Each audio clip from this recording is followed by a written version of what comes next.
बहुत कृपा रहती है, बहुत आशीर्वाद रहता है भगवान का, भोलेनाथ का, हनुमान जी का बहुत आशीर्वाद रहता है। इसी वजह से इतनी बड़ी बड़ी मुसीबतों से निकल के हम लोग आते हैं। इतने बड़े बड़े सामने हमारे दुश्मन हैं जिनसे लड़के हम लोग सफल होते हैं। एक छोटी सी पार्टी जिसने इस देश की राजनीति बदल के रख दी। मैं इसीलिए सबसे पहले ऊपर वाले का पूरे सम्मान के साथ शुक्रिया अदा करता हूं और आशीर्वाद चाहता हूं।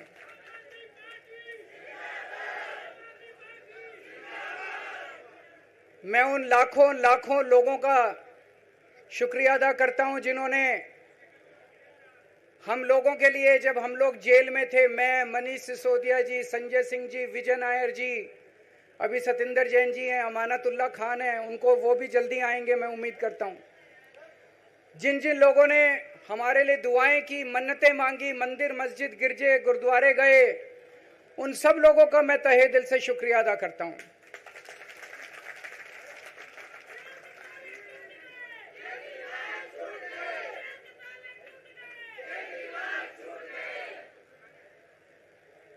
जेल में काफी वक्त मिला सोचने का, पढ़ने का, और कई किताबें पढ़ी, पॉलिटिकल किताबें पढ़ी, अपने स्वतंत्रता के आंदोलन की किताबें पढ़ी, गीता कई बार पढ़ी, रामायण पढ़ी, महाभारत पढ़ी।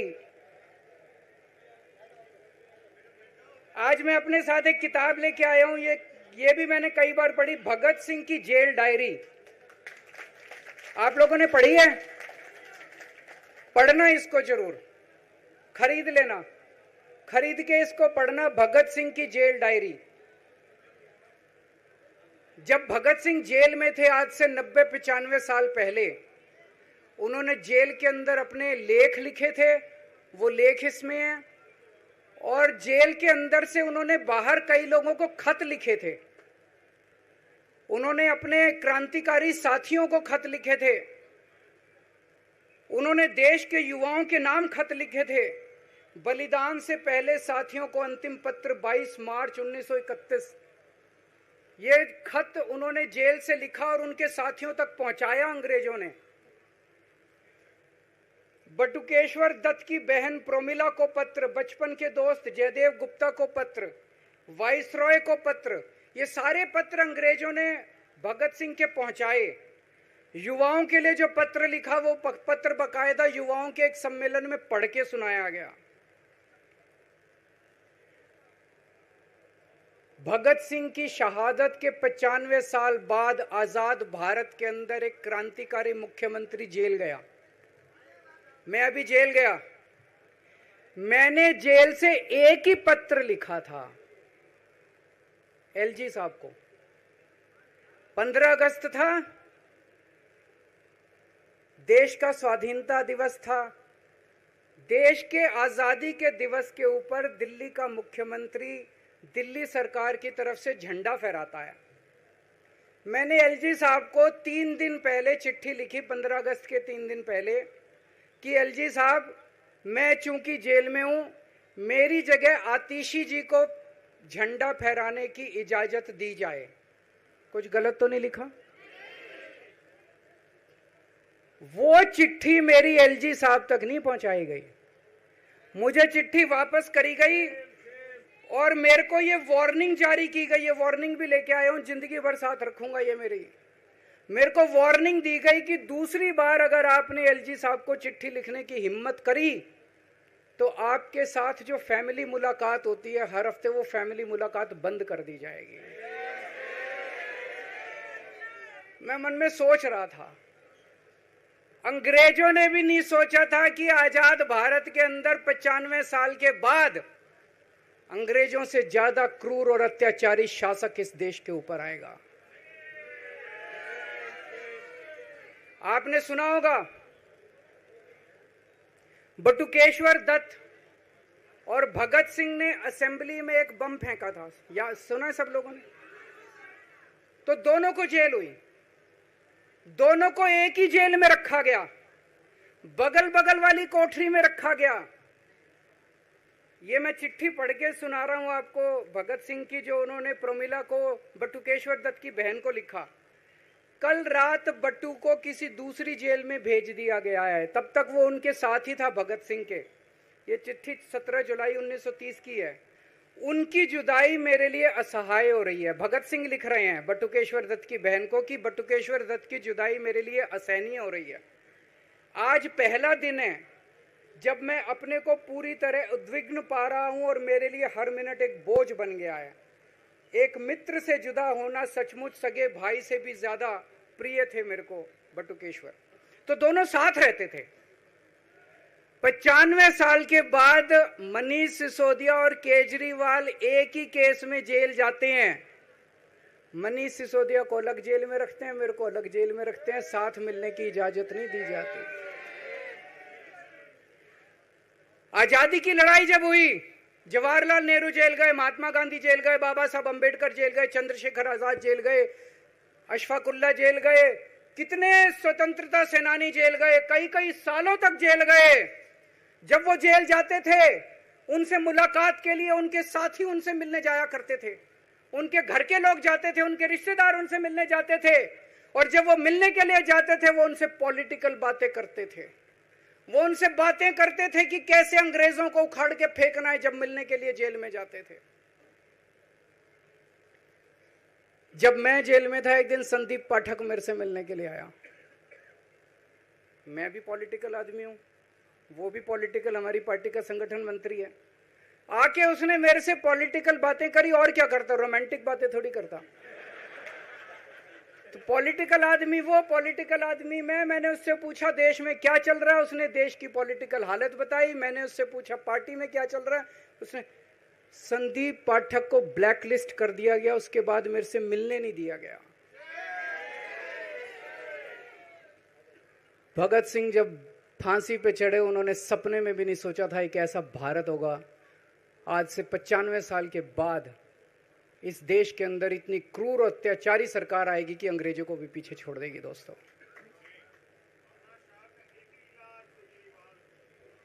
मुझे जेल क्यों भेजा इन लोगों ने? ऐसा नहीं कि केजरीवाल ने कोई भ्रष्टाचार किया, वो इनको भी पता है, मेरे को भी पता है, आपको भी पता है। इन्होंने जेल क्यों भेजा मेरे को? इनका मकसद था आम आदमी पार्टी को तोड़ना। इनका मकसद था केजरीवाल के हौसले को तोड़ना, केजरीवाल की हिम्मत को तोड़ना। इन्होंने फॉर्मूला बना रखा है। आप देख रहे हो किस तरह से एमएलए तोड़ दो, एमएलए खरीद लो, ईडी भेज के डरा दो, सीबीआई भेज के डरा दो, फर्जी केस कर दो, जेल में डाल दो, पार्टी तोड़ दो। महाराष्ट्र में कैसे उन्होंने 2-2 राष्ट्रीय पार्टियां तोड़ दी। पार्टी तोड़ दो, सरकारें गिरा दो और अपनी सरकार बना लो। इनको यह लग रहा था केजरीवाल को जेल भेज देंगे तो दिल्ली में इनकी पार्टी टूट जाएगी, दिल्ली में बीजेपी की सरकार बना लेंगे। इनको लग रहा था पंजाब की सरकार तोड़ के पंजाब में हम अपनी सरकार बना लेंगे, इनके एमएलए तोड़ लेंगे। लेकिन हमारी पार्टी नहीं टूटी, हमारे एमएलए नहीं टूटे। हमारे एमएलए तो छोड़ो, कार्यकर्ता भी नहीं टूटे। इनकी बड़ी बड़ी साजिशों के खिलाफ, बड़े बड़े षड्यंत्रों के खिलाफ केवल आम आदमी पार्टी में ताकत है जो आज इनका सामना कर रही है। इनको लगा केजरीवाल के हौसले तोड़ देंगे। आज मैं आपके सामने खड़ा हूं और मैं पूरे विश्वास के साथ कह रहा हूं कि जेल के इन 150-200 दिन जो मैं जेल में रहा, इन दिनों ने मेरे हौसले को और 100 गुना बढ़ा दिया है, कम करने की बजाय। ये लोग पूछते हैं कि केजरीवाल जब जेल में था इसने इस्तीफा क्यों दिया, क्यों नहीं दिया? जेल में से सीएम के पद से इस्तीफा क्यों नहीं दिया? मैंने इस्तीफा इसलिए नहीं दिया क्योंकि मैं देश के जनतंत्र को बचाना चाहता था। इन्हें जो इतने फॉर्मूले बना रखे हैं, एमएलए तोड़ दो, पार्टियां तोड़ दो, एमएलए खरीद लो, डरा दो। अब एक फॉर्मूला और इन्होंने नया बनाया है।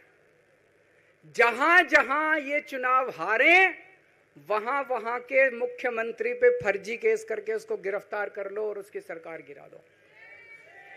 अगर मैं इस्तीफा दे देता, अगर मैं, हेमंत सोरेन साहब ने इस्तीफा दिया, मैं भी इस्तीफा दे देता, इन्होंने सीतारमैया पे भी अभी केस किया है, इस सीतारमैया साहब के ऊपर। इन्होंने पिनाराई विजयन के ऊपर भी केस कर रखे हैं, ममता दीदी के ऊपर केस कर रखे हैं।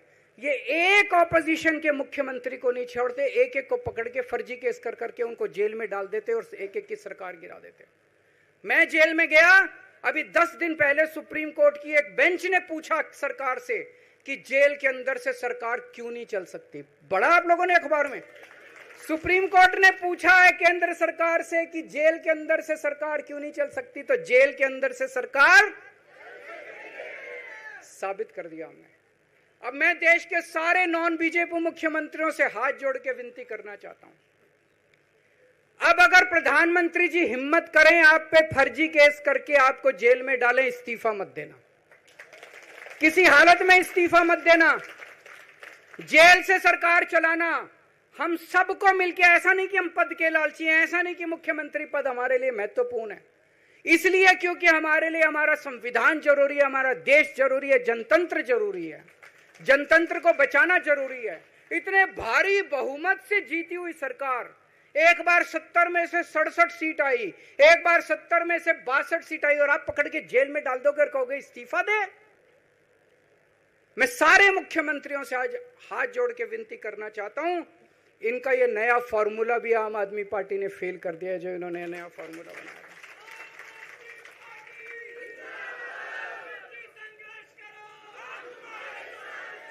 आज इनकी हर षड्यंत्र, हर साजिश से सामना करने की ताकत आम आदमी पार्टी में है। क्यों?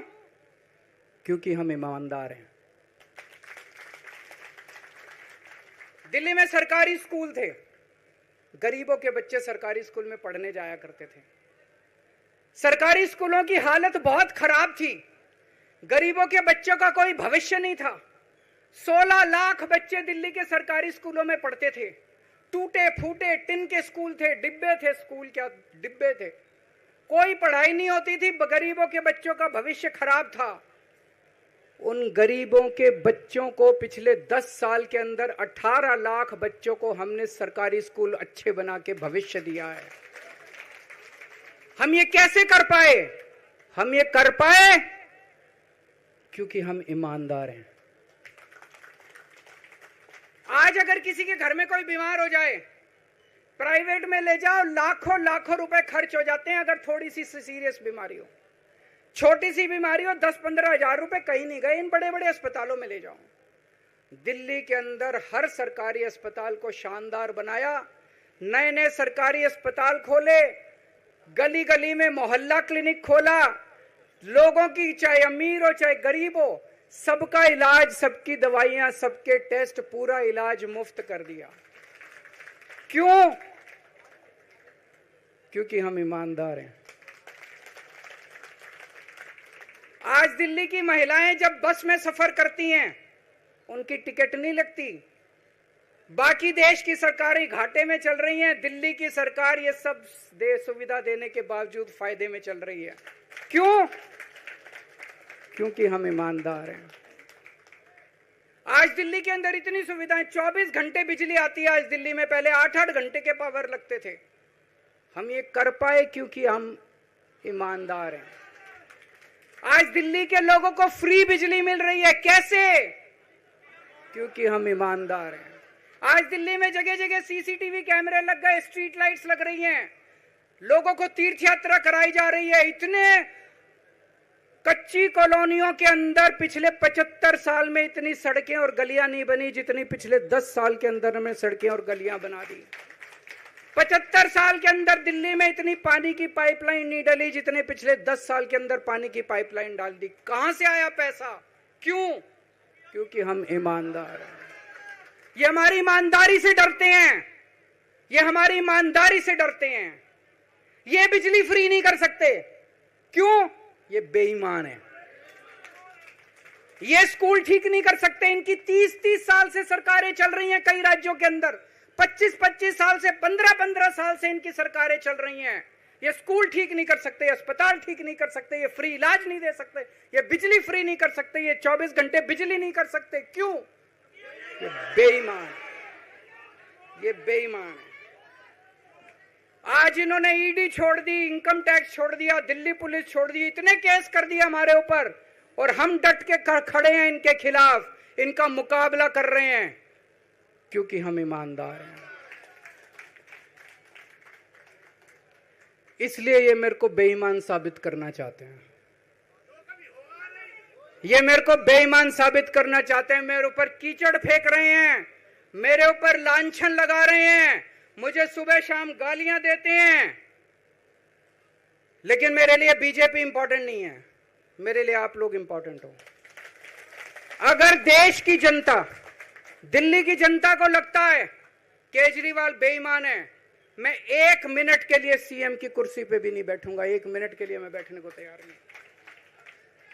मैंने अपने जीवन में कुछ नहीं कमाया, मेरा बैंक अकाउंट खाली है, हमारी पार्टी का बैंक अकाउंट खाली है, मैंने जिंदगी में कुछ नहीं कमाया, अपनी इज्जत और अपनी ईमानदारी के सिवा मेरे पास कुछ नहीं आया। इनकम टैक्स में कमिश्नर की नौकरी करता था, 2000 में नौकरी छोड़ के सन 2000 से 2010 तक 10 साल मैंने दिल्ली की झुग्गियों के अंदर बिताए हैं।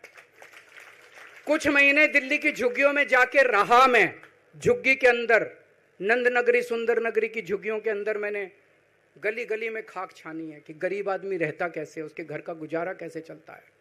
अगर पैसे कमाने हो तो इनकम टैक्स कमिश्नर की नौकरी बुरी नहीं थी। और जब मैंने नौकरी छोड़ी थी तब कोई पार्टी नहीं थी, कुछ नहीं थी, ऐसा नहीं था कि उस टाइम ये था मुख्यमंत्री बनने चला था या कोई पार्टी, कुछ नहीं था, कोई भविष्य नहीं था, केवल देश के लिए जुनून था कि देश के लिए कुछ करना है, देश के लिए कुछ करने हैं। 49 दिन की सरकार के बाद इस्तीफा दिया था, अपने असूलों के लिए इस्तीफा दिया था, किसी ने इस्तीफा मांगा नहीं था, अपने आप इस्तीफा दिया था। आज के तारीख में, आज के जमाने में कोई अपनी चपरासी की नौकरी नहीं छोड़ता। मैंने मुख्यमंत्री की कुर्सी छोड़ी थी, अपने आप छोड़ी थी। ना पद का लालच है, ना दौलत का लालच है, केवल देश के लिए कुछ करने का जुनून है, देश के लिए कुछ करने के लिए आए हैं।